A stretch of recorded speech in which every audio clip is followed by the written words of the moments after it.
এবং এখনকার অনেক ভণ্ড যে কবিরাজগুলো বের হয়েছে, এরা জিনকে তাবে করে নিয়ে এই জিনদের মধ্য দিয়ে মানুষের মধ্যে জাদু ছড়িয়ে দিয়েছে এবং এর ফলশ্রুতিতে বহু পরিবার ধ্বংস হয়ে যাচ্ছে। এই জাদুবিদ্যা সত্য। আরও একটা জিনিস সত্য, নবী সাল্লাল্লাহু আলাইহি ওয়াসাল্লাম বলেছেন ইন্না আইনাল হক, চোখের নজর সত্য। নবী করিম সাল্লাল্লাহু আলাইহি ওয়াসাল্লাম বলেছেন চোখের বদনজর সত্য। এই যে আমরা বলি ফেসবুকে এত বেশি ছবি দিয়েন না ভাই, ছবি তুলেন না, ছবি তুলেন না, বারবার যে বলি নিষেধ করি, কারণ কি জানেন? একটাই কারণ, বিকজ চোখ লাগাটা সত্য। মানুষের চোখ লাগে, এই কথা শুনলে অনেক মজুমদাররা হাসবে না? কথা বুঝতে পারেন নাই? কিন্তু এটা সত্য, কারণ নবী করিম সাল্লাল্লাহু আলাইহি ওয়াসাল্লাম যা বলেছেন সাদাকাল্লাহু ওয়া সাদাকা রাসূলুহুল কারীম, নবী যা বলেছেন, আল্লাহ যা বলেছেন চিরায়ত সত্য, এর বাইরে কোনো সত্য আছে? আচ্ছা দেখেন, আমি বললাম যে জাদুবিদ্যা সত্য। এই জাদুবিদ্যার চর্চা মানুষ করে, এখনও করে, এবং এই জাদু দিয়ে মানুষের ক্ষতি করার জন্য জিনের প্রয়োজন হয়, দুষ্ট জিন। এই জিনগুলোকে মানুষ তাবে করে মানুষের ক্ষতি করার চেষ্টা করে। দেখবেন এখন গ্রামে গঞ্জে শহরে সব জায়গায় ছড়িয়ে পড়েছে না? দেখবেন, খুব সতর্ক থাকবেন। আমি পরে সলিউশন বলছি আপনাদেরকে। আরেকটা বলেছি, নবী সাল্লাল্লাহু আলাইহি ওয়াসাল্লাম বলেছেন চোখের বদনজর এমন সত্য যে একটা উটকে এই রান্নার ডেকচির মধ্যে ঢুকাই ফেলতে পারে। আর একটা উট খুব সুন্দর ভালো, আপনি দেখছেন মাশাআল্লাহ বলেন নাই, নজর লেগেছে, উটটা মারা গেছে দেন, তারপর তাকে জবাই করে খেয়ে ফেলতে হয়েছে। একজন সাহাবী গোসল করছিলেন, গোসল, এটা হাদিস সহিহ, এই যে আলেম ওলামা যারা আছেন তারা জানেন যে এই হাদিস সহিহ। একজন সাহাবী গোসল করছেন, তার গায়ের চামড়াটা খুব সুন্দর ছিল, একদম স্কিনটা অনেক সুন্দর থাকে না এমন কিছু মানুষ? আচ্ছা, এখন আরেকজন সাহাবী এই গোসল দেখছেন দূর থেকে, দেখে বলছেন যে কি চমৎকার তার শরীরের রংটা, যেন কুমারী নারীর মতো, অনেকটা এমন একটা কথা তিনি বলেছিলেন। সাথে সাথে এই সাহাবী অজ্ঞান হয়ে পড়ে গেছে। কোন সাহাবী? যিনি গোসল করছিলেন। এখন এটার আপনি কোনো ব্যাখ্যা দিতে পারবেন না তো, এখানে কোনো সায়েন্স দিয়ে বা মেডিকেল সায়েন্স দিয়ে আপনি কোনো ব্যাখ্যা করতে পারবেন না। একটা ব্যাখ্যা দিতে পারেন, কিন্তু কেন সেটা হলো সেটা আপনি অ্যান্সার খুঁজে পাবেন না। তো নবী সাল্লাল্লাহু আলাইহি ওয়াসাল্লামের কাছে নিয়ে যাওয়া হলো তাকে। তিনি বললেন যে এই ব্যক্তির ব্যাপারে কি কেউ ভালো মন্দ কিছু বলেছিল? তখন একজন সাহাবী বললেন হ্যাঁ, অমুকে বলেছে এর স্কিনটা অনেক সুন্দর, তোকে ডেকে নিয়ে আসুন। ওকে ডেকে আনা হলো। ডেকে আনার পর নবীজি তাকে অনেক শাসালেন, তোমরা তোমাদের ভাইদেরকে কি মেরে ফেলতে চাও? তখন এই সাহাবী তো অবাক, আমি আবার কখন মারতে চাইলাম ইয়া রাসূলুল্লাহ? আমি তো মারতে চাই নাই, আমি তো খালি বলেছি যে তার গায়ের রংটা অনেক সুন্দর। তখন তিনি বললেন কেন তুমি সুবহানাল্লাহ বললে না, কেন তুমি মাশাআল্লাহ বললে না?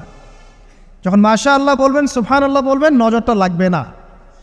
আর যখন আপনি মাশাআল্লাহ বলবেন না, সুবহানাল্লাহ বলবেন না, দেখবেন নজর লেগে গেছে।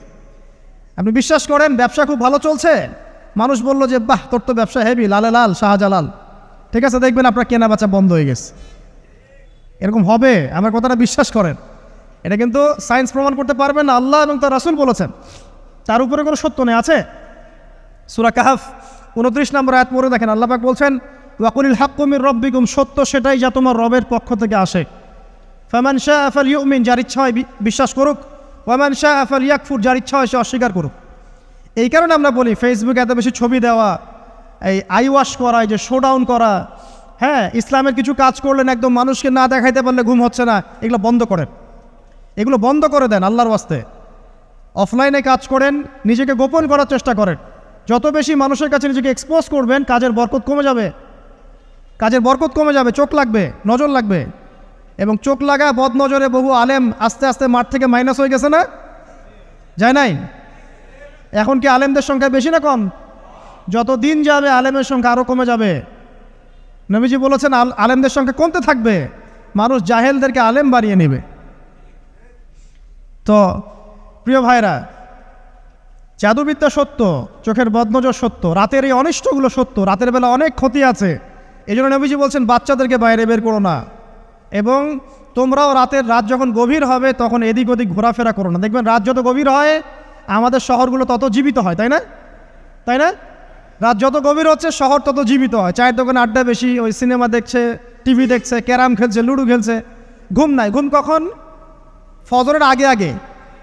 ফজরের নামাজ কিন্তু নাই, ফজরের ঠিক আগে আগে, আবার ওই যে জোহরের নামাজের সঙ্গে উঠতেছে। এখন আমাকে বলেন এরকম জেনারেশনকে দিয়ে কি আসলে ইসলামের কোনো খেদমত হবে? আচ্ছা, নবীজি রাতের বেলা আর্লি ঘুমাতেন। আল্লাহ পাক আমাদের সবাইকে তাড়াতাড়ি ঘুমানোর তৌফিক দান করুন।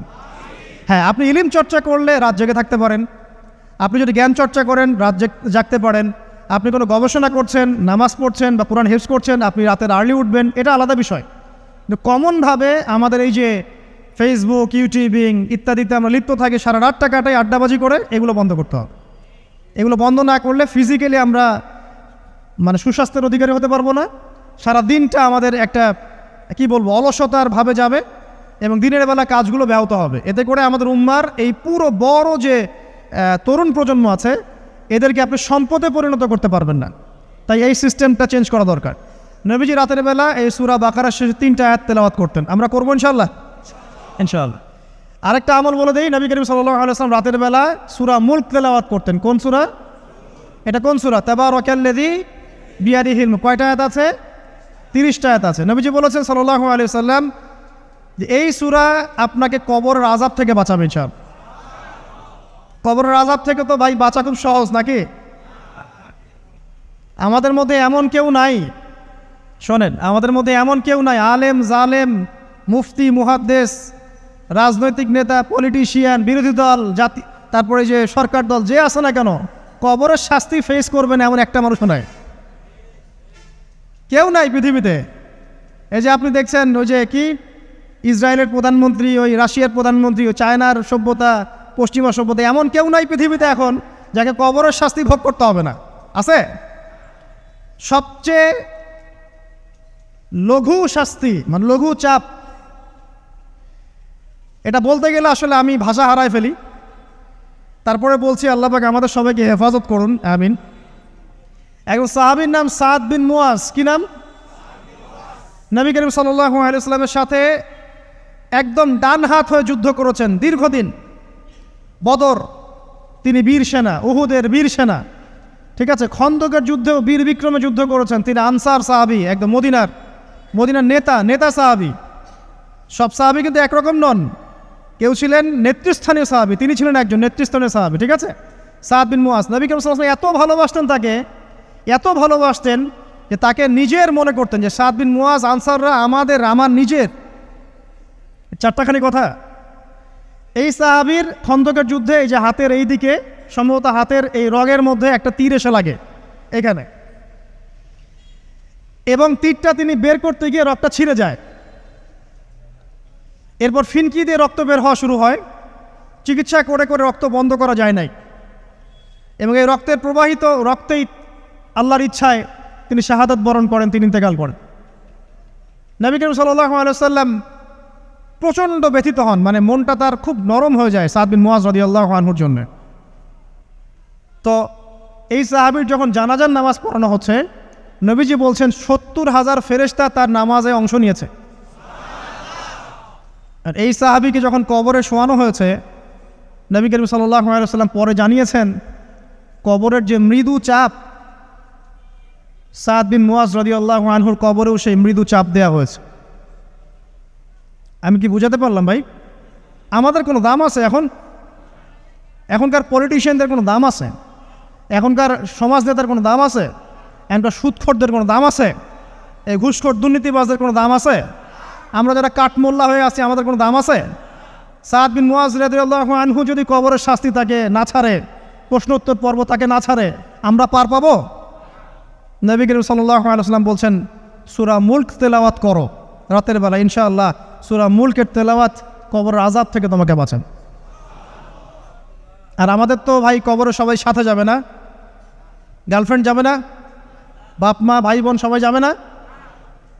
একজন ব্যক্তি সুদ খাচ্ছে, জিজ্ঞাসা করে দেখেন কেন খায়, বলবে তার সন্তানের জন্য খায়, তার বউয়ের জন্য খায়, তার মা বাবাকে দেখতে হবে তাই খায়, তাই না? একজন ব্যক্তি ঘুষ খায়, বলবে আমার পরিবারের জন্য খাই। একজন দুর্নীতি করছে, পুকুর চুরি করছে, বলবে দুর্নীতি করছে আমার পরিবারের জন্য খাই, পরিবার ভালো থাকবে। সবার একই এক্সকিউজ যে পরিবার যেন ভালো থাকে, আমার সন্তানরা যেন ভালো থাকে, আগামী প্রজন্মের জন্য কিছু রেখে যেতে পারি, তাই না? এরকম একটা মানুষও কি আপনার সাথে কবরে যাবে? আর এই বোকা মানুষ কেন বোঝে না যে আপনার কবরে আপনাকেই যেতে হবে? তাহলে আপনি কি কারণে অন্যের কারণে নিজের পরকাল নষ্ট করছেন?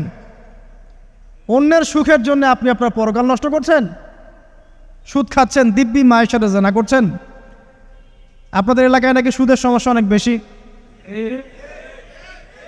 কয়েকটা হাদিস বলে দেই, আমি ওদেরকে আক্রমণ করতে আসি নাই, আমি শুধু তাদেরকে 3টে হাদিস শোনাতে এসেছে। 1 নম্বর হাদিস শোনেন। আল্লাহর নবী মুহাম্মদ সাল্লাল্লাহু আলাইহি ওয়াসাল্লাম বলেছেন, সুদের পাপের 73টা শাখা আছে। কয়টা? কোনো হাদিসে 70টাও আছে, কোনো হাদিসে 73টা আছে। বলছেন যে সবচেয়ে নিচের শাখাটা হচ্ছে, সুদের পাপের সবচেয়ে নিচের শাখা হচ্ছে যে যেন কোনো ব্যক্তি তার মাকে রেপ করলো, তার মাকে ধর্ষণ করলো। 1 দিরহাম যে ব্যক্তি সুদ খায়, সহিহ বুখারীতে আরেকটা হাদিস এসেছে, সে যেন 36টা মেয়েকে ধর্ষণ করল। আর আমি একটা কথা বানায় বলছি না, যদি বিশ্বাস না হয় কওমি মাদ্রাসা আছে, আলেম ওলামা আছে, গিয়ে বুখারী খুলতে বলেন, পড়তে বলেন, খালি একবার পড়তে বলেন, দেখেন যদি না থাকে তাহলে আমাকে এর সাথে থাপ্পড় দিয়ে যায়। যদি না থাকে হাদিস এটা, তাহলে আমার গালে একটা থাপ্পড় দিয়ে যায়। আর যদি থাকে তাহলে আল্লাহর রাস্তায় সুদ খাওয়া ছেড়ে দেন। কোনটা করবেন? চ্যালেঞ্জ করবেন? নবীজি বলেছেন, 1টা দিরহাম যে ব্যক্তি সুদ খায়, দিরহাম মানে কি? রৌপ্য মুদ্রা। এটা এখন দেখতে পারবেন না, জাদুঘরে আছে।